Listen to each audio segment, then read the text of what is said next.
Alright, hi, welcome back to SAS X11. It's the X0X11 SAS SerendipPL service. This is the Bit-Mage, and yeah.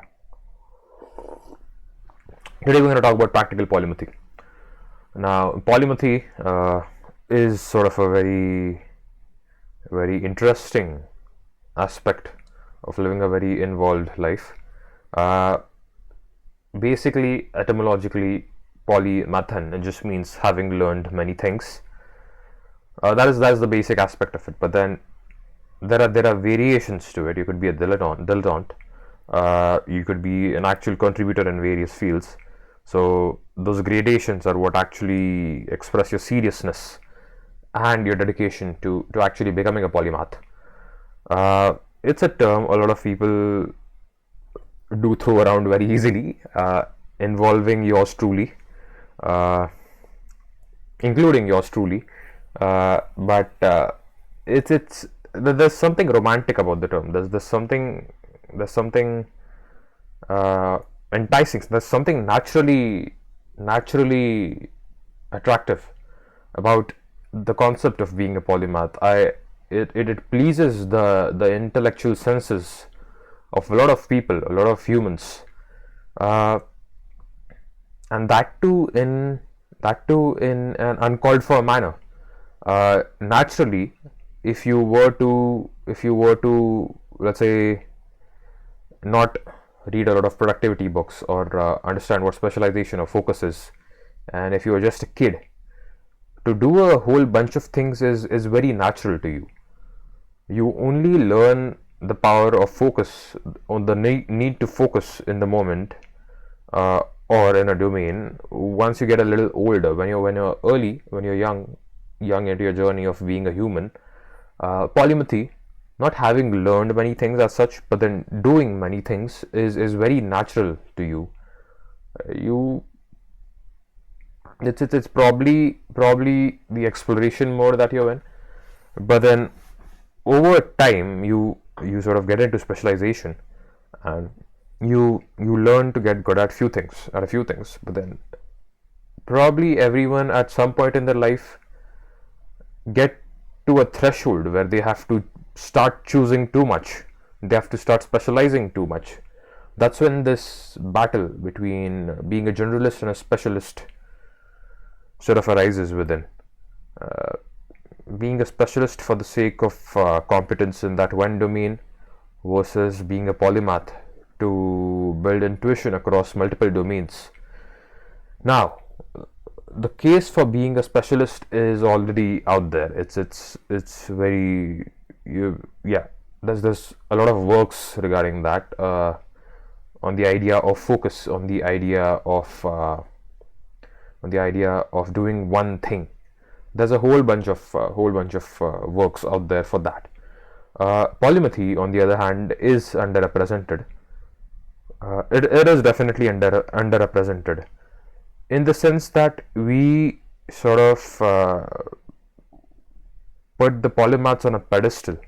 So focus is something that is seen as human, but then being a great polymath is seeing beyond human. And again, the opposite of focus, when you're discussing it for normal humans, when they haven't succeeded at being a societally accepted polymath, is just distraction.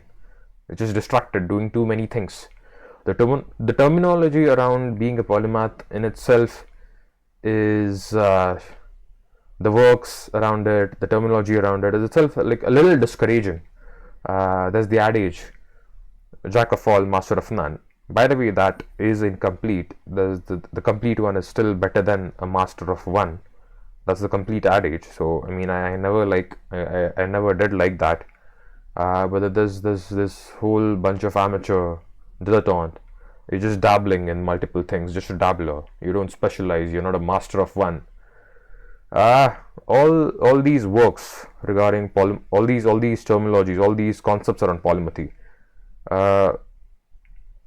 The flip side to it, the positive side too, is pretty limited. The works around it are fairly limited, and the way they present it, how they present it as well, is sort of is sort of a discouraging way of doing things. What they will highlight, so I mean, you could read Da Vinci's biography by Walter Isaacson. That is what actually introduced me to the idea of polymathy in the practical world, as in like how a practical instance of a polymathic man. Polymathic is not a word, but yeah. So that idea of being a practical polymath, of having contributed in multiple fields, to be able to do stuff across domains and art, engineering, science, thought experiments, uh, yeah, mixing everything with everything. Self-portrait, it's the idea of building a self-portrait to sort of work on your awareness and your art skills at the same time. Yeah, all of these, uh, working with chemistry and the implicitly of course, and the art of yeah, managing your paints, the material of your paints, the material sciences of your paints implicitly. So the theme here, what I want to say is the way you represent polymaths in books is not probably how they thought about what they're doing. So you always look at their works in hindsight, and you might be looking at them in awe. So what usually happens is you undermine certain aspects of their life, as to they might not be very social, or they were outcasts, or that sort of stuff. But then you sort of overhype the other aspects that they worked on, as in they contributed to this and this. They were had a natural talent or acumen for that. They made connections across this. In all honesty, I feel like that is hurting humanity more than anything, because what I hypothesize right now is when let's say Da Vinci was probably painting, he wasn't actually just thinking about the chemistry of his paints, or how he should construct them, as to like what sort of oil or what sort of dye will generate how much shine, or how much of light will it absorb. It was more of an iterative thing. He did not observe, he did not read books for chemistry and material sciences and reflect and optics to just observe how light is being reflected from a canvas when you use a certain paint at different angles. So those ideas of perspective, just observing how light interplays with the canvas, that's pure observation. So this meta aspect of observation, of treating things as they are in front of you without explicitly naming them again and again, this is a very practical skill. This is a very practical skill that might help you from the trap of studying more to call yourself a polymath. Now, in this day and age, we probably do not even have names for a whole bunch of domains that still existed back then. By the way, we just started naming a whole bunch of stuff. So we have this, whenever we realize something, we name it, which is a good practice. But then it is a bad practice for the novel learners of the domain. What we should probably do is have sort of engineer books with locks on the names, and you only have to arrive at a description of that concept by yourself based on certain fundamentals. And once you reach that description by yourself in a certain manner, if you have a good match, that then the name unlocks and then the next stages of the whole thing unlock.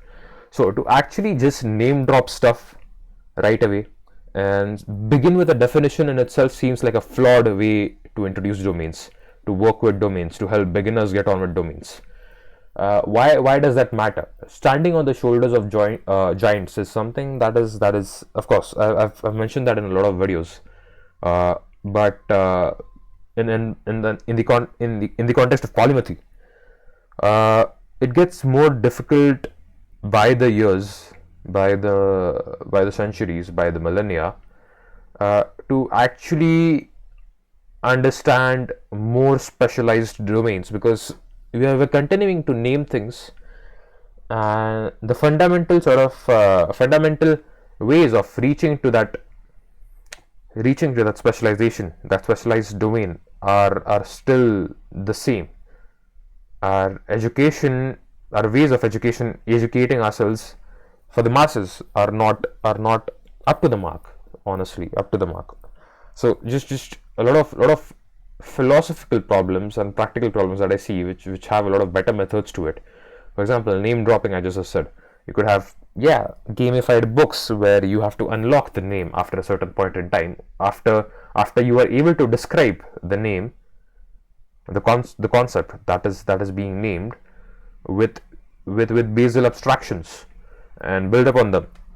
So that bottom up building up of domains to actually learn about them, and as if you're catching Pokemon, you're catching abstractions name by name, one by one, as in how many have you generated or how many have you captured, the essence of over the course of studying that domain, are concepts that are sort of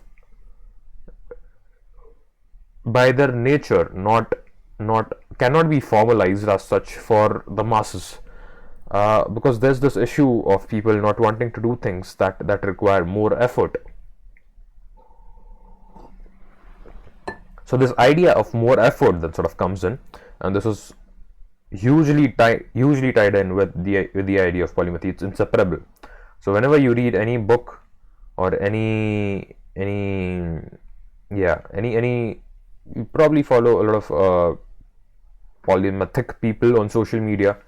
What happens, they highlight the effort that goes into doing all these things, which is, of course, that effort is there, of course. They probably also enjoy putting in the effort, the diversified effort, and the deeper effort compared to just say specializing in one thing. That effort is of course there to context switch. Context switching is also a concept I'll touch in a few minutes, but yeah, that effort is being modeled as the goal, as in it's being modeled as the prerequisite to polymathy. That is what I would like to contest against. It's when someone is thinking about, say, contributing to multiple domains, they are not aware of the existence of boundaries. They are not aware of the separation between boundaries, is what I hypothesize. They do not care if they're working in art, engineering, science. All of their works can be broken down into fundamental aspects of those domains, fundamental observations, inputs, outputs, processes, context, that sort of fundamental stuff. Once you sort of grasp this, you truly might begin to understand that the way polymathy is framed, it's not really having learned many things, but then being able to apply generic processes, generic abstractions in an applied manner. Yeah, so probably it should just be applied observation or something, applied observationics or something. I don't know. We probably should get a name or something. So the many aspect in it is what I have a problem with. That many, how the concept of a polymath arises, the having learned many things, the many is in hindsight. So whenever someone is getting into a domain or they're exploring stuff, rather than having a domain oriented mindset where you're studying the foundations of a domain, you are better off having a mission oriented mindset where you study anything and everything, you observe anything and everything to complete a mission, a specific mission. So focus is good. Focus is great. Focus is great if you are going for a mission, if you're gunning for a mission, if you're focusing on completing the mission. But then to restrict yourself to a scope as to what you do is sort of a different fork of focus, where you are sort of handicapping yourself from being able to completely provide your potential to the mission. So it's not about being a generalist or a specialist. It's being focused on the mission and doing whatever it takes. That is, I feel, practical polymathy.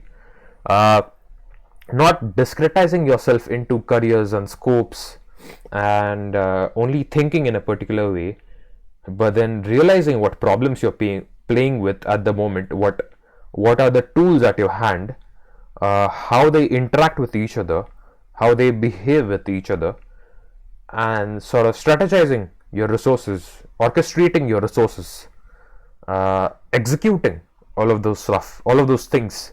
That is practical polymathy oriented towards a mission. I have made that switch in thinking sort of a while ago. It's been only some time. So when people say specialization and generalization, they mean by domains, and that is our society's fault, because they just want replaceable units. Is what is what I is what I hypothesize. So replaceability or fungibility, to say it in a better manner, fungibility of resources or fungibility of talent. That is usually the goal. But then, so that is optimizing for business continuity of large organizations, to have fungible resources in the sense, yeah, you let's say you have a currency, a denomination of, let's say, $100, or if I have an Indian audience, you probably got you got rupees, whatever. Let's say, yeah, you have a denomination of $100, $100. Yeah, let's say $200, whatever currency you choose, bucks, $100. So every buck has a different serial number, has a different identification number, but then the value of the bucks, $100 in itself, is $100. There's yeah, each $100, we could interchange two notes, it's two bills, and they'll still be the same. Their value, their societally accepted value, will be the same. They're fungible. That is what is being applied to talent in the industry today. We are trying to engineer fungible resources so that they are replaceable. There's fault tolerance in that fungibility. That is good for the organization as a whole, but that is really, really bad for the individual. So yeah, so what do you want to truly understand how this works is, yeah, yourself are a different person, but then someone who does the same job as you, or someone who's working in the same domain as you, probably having the same interfaces in terms of inputs and outputs or value creation, you are fungible with that person if you do not have any sort of differentiating factors. So that fungibility of resources, human resources, is the aspect that sort of pushes society as a whole towards specialization. Whereas this mission-oriented mindset of orchestrating resources, there is still focus, by the way. Focus is still an aspect of it. Just that we are beyond domains. Domains are sort of a way. Domains are to tag knowledge and wisdom and intellectual abstractions into domains. Tagging that, in a sense, is something to be done in hindsight, not something to be done when you're executing the thing. It is a method of optimizing something when you've actually done some iterations, you've gone through some iterations, you want to name your abstractions so you could build better ones, and then you proceed to sort of optimizing your individual abstractions, your individual pipeline. You're orchestrating your whole assembly line of the mind. So that sort of stuff is where I feel naming domain should come in. It should not come in when you're learning towards a mission in itself. So moving from that domain-oriented learning mindset to that mission-oriented learning mindset has sort of helped me progress in a more stress-free manner. The way it is all described right now, I don't quite like it. It's all in a way that yeah, it's it's restricting your scope. If you begin thinking in domains, if you begin thinking in discrete boundaries when executing the thing, you will have to context switch. But then if you think in terms of the mission of what you want to do, of what you want to achieve, of what's your desired state, and you have a context of all the tooling that you have, what context the tooling works in, how the tooling changes the context, how the tooling changes the state. So moving from state to state, you have all of your tools. How much resources do they consume in terms of time and efforts? And then you have the problem of only orchestrating those tool calls over time to change your current state step by step into your desired state, to reconcile towards achieving your mission. Now tell me where in that particular description of executing or learning something did I talk about boundaries, or did I talk about very specific terms? It's all general terms which can be applied to anything. This idea of reconciliation or the controller pattern, controlling the current state to the desired state, is a very well known pattern in computer science, in orchestrators. Uh, and in general, a strategist should be able to work with generic things, with generic ideas. That is the angle that I want to highlight when I talk about practical polymathy.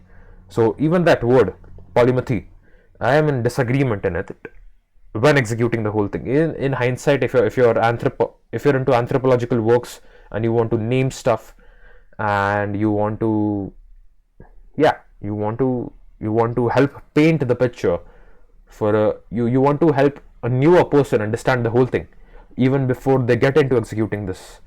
So to express this idea of executing over multiple quote unquote domains in hindsight, that's when it's helpful to see the word polymath. But then when you're actually trying to you when you're actually trying to be one, you probably need a different word for yourself. Probably try and engineer a word for yourself, because words do hold a lot of value when in terms of how you convey abstractions to yourself. So I usually do not use that word now. Around 5 years ago, I did start using that I do aspire to be a polymath in that sense. But then over time, I realized it's a neat social engineering trick to sort of mask the trueness of the execution from from how you should study the thing, how you should optimize the thing. So there's execution and there's optimization. Uh, there's a whole bunch of terminologies that might arise from those two domains. So when you're in the moment, you are probably not thinking of having to do multiple things unless you're conditioned for it. When you're optimizing, that's when you start breaking down things into individual steps and smaller pieces. You reverse engineer the whole process, the achievements, the process from the state, to break down your tool calls into smaller tools for increased parallelization, for increased for optimizing your pipelines. Uh, to orchestrate all of your tool calls in a manner such that you use your resources in the best possible manner.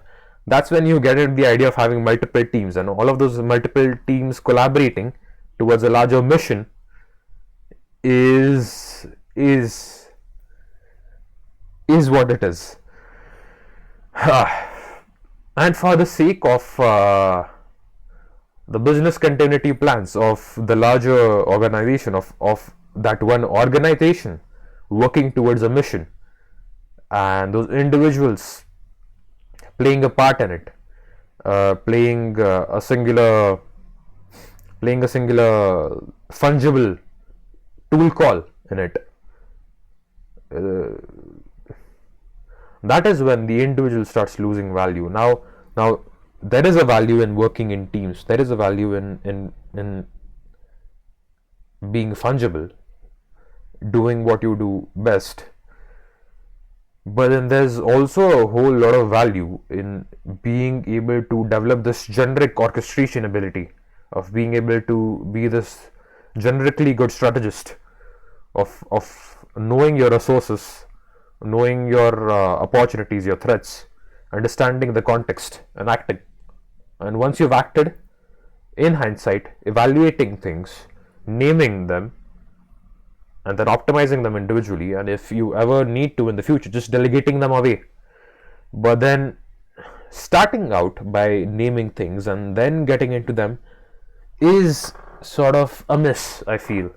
That is a miss. That's an opportunity, that you're killing an opportunity to learn domains in fundamental manners.